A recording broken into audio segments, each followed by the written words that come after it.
Jadi sebenarnya waktu kecil itu malah saya kepengennya itu jadi akabri, seperti itu. Nggak kebayang buat saya untuk menjadi seorang dokter. Tapi semua ada hikmahnya berkat arahan kedua orang tua saya. Pada akhirnya saat masuk ke Fakultas Kedokteran saya jadi menikmati kuliah di kedokteran ini. Seperti yang disampaikan tadi, awalnya saya nggak milih jadi dokter sebenarnya. Karena itu emang awalnya itu adalah arahan dari kedua orang tua saya. Tetapi pada saat saya masuk FK, saya berusaha untuk mengambil hikmahnya. Dan saat itu saya belajar untuk mencintai dokter, menjadi dokter, dan ya sampai dengan saat ini. Dan akhirnya saya sangat menikmati menjadi dokter sampai dengan saat ini. Karena memang awalnya saya tidak begitu senang dengan kedokteran, akhirnya saya tidak mempunyai effort khusus. Malah tadinya saya sangat berusaha keras untuk bisa masuk ke akabri. Semua persiapan saya itu saya lakukan untuk masuk ke arah sana. Tetapi ya alhamdulillah, jadi akhirnya saya malah masuk ke kedokteran. Saya dari mulai SMP, SMA, itu emang jiwanya sudah menjadi aktivis. SMP di ketua OSIS, SMA juga aktif di Paskibraka, kemudian sampai kuliah saya melihat ada wadah itu, saya melihat mahasiswa-mahasiswa FK, kakak-kakak saya, senior saya itu semua pada aktif, makanya saya senang masuk ke kedokteran, sehingga saya memang passionnya memang aktif, menjadi aktivis di kedokteran ini. Pada saat saya menjadi aktivis, saya tidak terfikir bahwa ada manfaat lain yang saya dapatkan pada saat saya menjadi dokter. Pada saat saya menjadi mahasiswa, saya berpikir bahwa menjadi dokter kalau hanya pintar tetapi komunikasinya tidak baik kepada orang lain, kepada pasien, saya pikir itu tidak akan menjadi dokter yang sukses.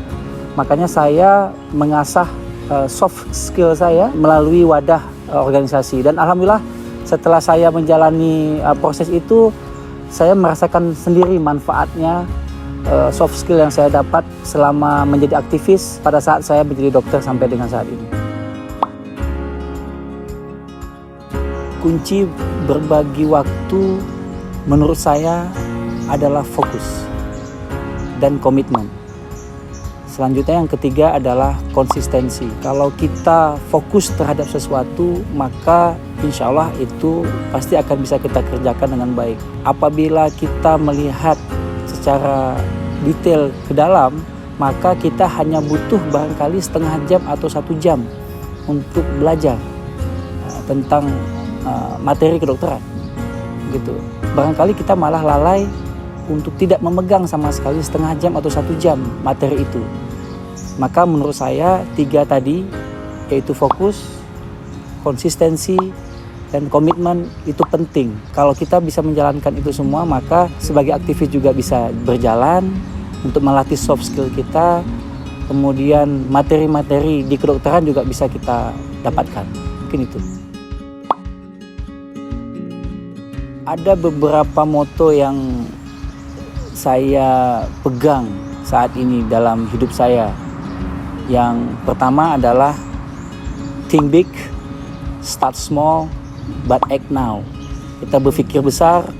Saya waktu masuk ke FK, saya berpikir bahwa saya akan bercerita, saya akan menjadi dokter yang baik dan hebat. Waktu itu tidak akan terpikir saya bahwa akan sampai dengan sejauh ini, walaupun itu barangkali jauh masih dari harapan saya sebagai seorang dokter yang sukses baik dari dunia kedokteran maupun dunia pendidikan. Tetapi itu yang moto saya, jadi kita harus berpikir yang besar, kemudian kita mulai dari sekarang dan kita mulai dari hal-hal yang lebih yang kecil terlebih dahulu. Yang kedua yang saya pegang saat menjadi dokter, ya mungkin bagi adik-adik yang sudah menjadi dokter, saya selalu berprinsip don't hunt the money, but let the money hunt you. Jadi kerja yang baik, maka uang akan mengikuti dengan sendirinya. Mungkin itu. Panutan saya tentunya kalau dalam hidup ya baginda kita Rasulullah SAW. Panutan saya untuk menjadi dokter, terus terang dalam hal menjalani dari mulai mahasiswa FK sampai sekarang, saya tidak ada seseorang figur yang khusus karena saya terus belajar, membaca, mendengar bagaimana menjadi seorang dokter yang baik, dan kuncinya adalah mau membuka diri untuk menerima masukan-masukan dari orang lain, walaupun itu barangkali tidak enak untuk didengar, tetapi mudah-mudahan kalau kita menanamkan itu, kita mau mendengar kritikan, mudah-mudahan kita akan menjadi seorang dokter yang baik.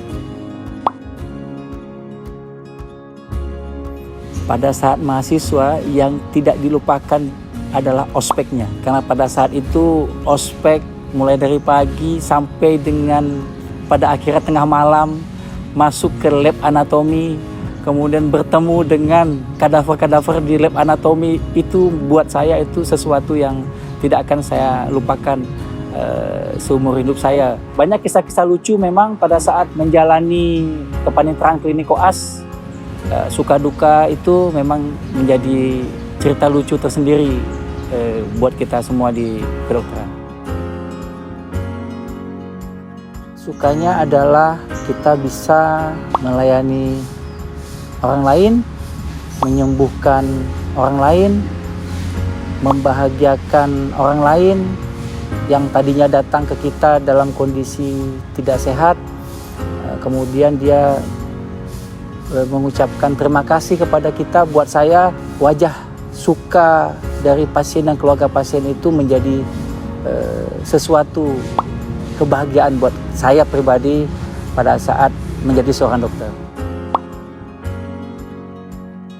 Duka yang paling mendalam menjadi dokter adalah pada saat kita sudah berbuat yang terbaik untuk pasien kita dan hasilnya tidak sesuai dengan yang diharapkan oleh pasien dan keluarganya, apakah karena penyakitnya memang sudah berat atau sudah terminal stage, maka yang kita dapatkan adalah cemoohan, barangkali juga hinaan buat kita.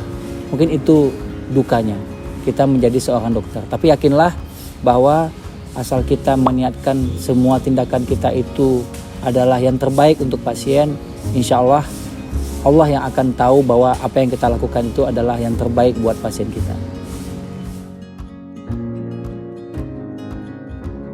Ya, tentunya sebagai dosen dan keinginan saya yang akhir adalah menjadi seorang profesor, karena hobi saya juga sebenarnya adalah mengajar, meneliti, dan menjadi seorang ahli bedah urologi. Maka itu semua rasanya akan menjadi sesuatu yang kebahagiaan buat saya, khususnya di bidang kedokteran. Selama masa pandemi COVID ini memang harus kita sikapi dengan sangat bijaksana. Tetapi memang menurut saya ada beberapa hal yang menjadi concern di kita, terutama sebagai pengajar. Untuk di bidang pendidikan dokter untuk strata S1 yang diharapkan lebih banyak kognitif daripada skill, tentunya metode daring ini sangat membantu untuk proses pendidikan. Walaupun barangkali tatap muka adalah yang terbaik, tetapi saya pikir metode daring ini sangat membantu karena kita tidak pernah tahu kapan pandemi ini akan berakhir.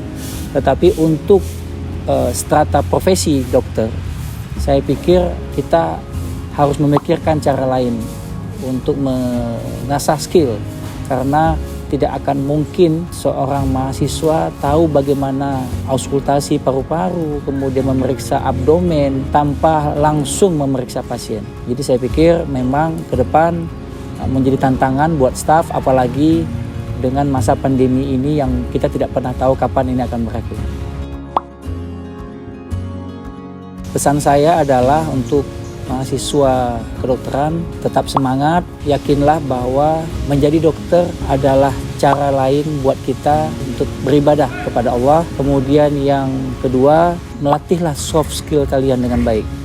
Melatih soft skill itu banyak cara buat saya menjadi seorang aktivis, baik itu mau di organisasi apapun, itu menurut saya baik untuk kalian semua untuk melatih soft skill, karena ilmu komunikasi, bagaimana cara berhadapan dengan orang lain, itu tidak bisa didapat langsung melalui proses bangku kuliah, tetapi kalian akan mendapatkan itu dengan cara kalian berorganisasi.